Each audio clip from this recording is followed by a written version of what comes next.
अब कल खबर आई कि आईएसआई के लिए काम करने वाले कुछ लोग, कुछ जासूस पकड़े गए।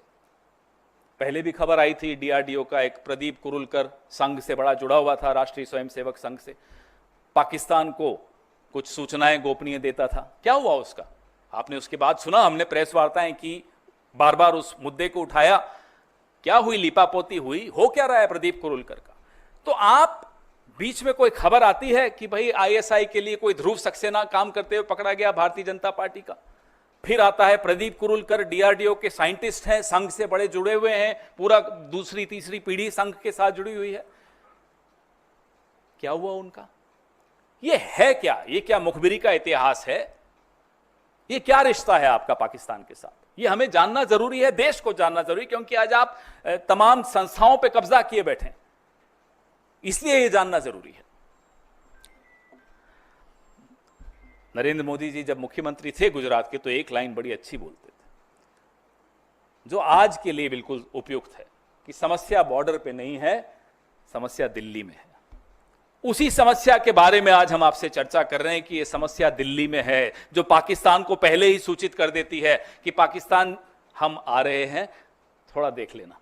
दूसरा वीडियो चलाइए। हम पर बड़ा बोला जाता है कि अरे राहुल जी का बयान पाकिस्तान के टीवी पे चल रहा है, हमारी सहयोगी सुप्रिया जी के लिए आया पाकिस्तान चला रहा है, मेरे लिए आया पाकिस्तान के टीवी पे चल रहा है। अब मैं बताता हूं पाकिस्तान के टीवी पे क्या दिया कि हम मजबूर हैं, हमने ये करना है, मगर फिक्र की कोई बात नहीं है, हमारे इरादे को जंग के नहीं है। हाँ, मिलिट्री के आपके निशाना नहीं बनाएंगे, हम टेररिस्ट के 4-5 ठिकाने हैं, वहाँ एक एक ठा कर देंगे। हाँ। और आंख मारी के निकाल लो लोगों को वहां से। जी, बताने का तो यही वहाँ तो यही तनकीद की जा रही है कि आपने तो अलर्ट कर दिया भाई। तो जाहिर है फिर वहां से अगर कोई था वहाँ, हाँ। बच्चे थे तो उनको निकालिए, फिर भी कुछ रह गए, फिर भी मारे गए, सिविलियंस मारे गए।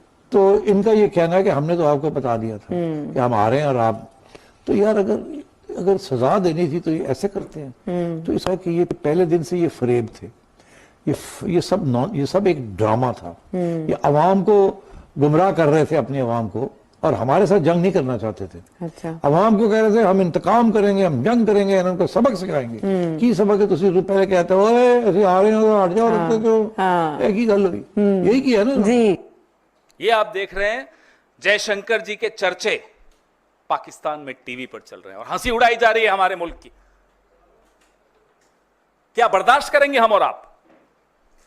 इस तरह से हमारे देश की 75 साल का एक बहुत, मैं कहूंगा, समृद्ध हमारी एक परंपराएं रही हैं, कन्वेंशंस रही हैं, एक रूल ऑफ लॉ है, डिप्लोमेसी है, सिद्धांतों पर हमारा देश चलता है। हम खुद कभी युद्ध नहीं करते, बिल्कुल सही बात है, हम सिर्फ रिटेलिएशन करते हैं, अपने इंटरेस्ट का प्रोटेक्शन करते हैं, हम अपने हितों की रक्षा करते हैं। और उसके बाद जयशंकर इस तरह का बयान दें जो पाकिस्तान में और पूरे देश में, पूरे विश्व में हमारी हंसी उड़ रही है। इसलिए राहुल गांधी बार बार कह रहे हैं कि आप जवाब दीजिए इस फोरवार्निंग से, ये जो आपने पहले ही पाकिस्तान को बता दिया, इससे देश को क्या नुकसान हुआ।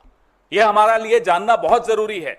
देश के कितने हवाई जहाज गिरे, देश को क्या नुकसान हुआ और कितने आतंकी बच के भाग गए, यह जानना हम सब के लिए बहुत जरूरी है।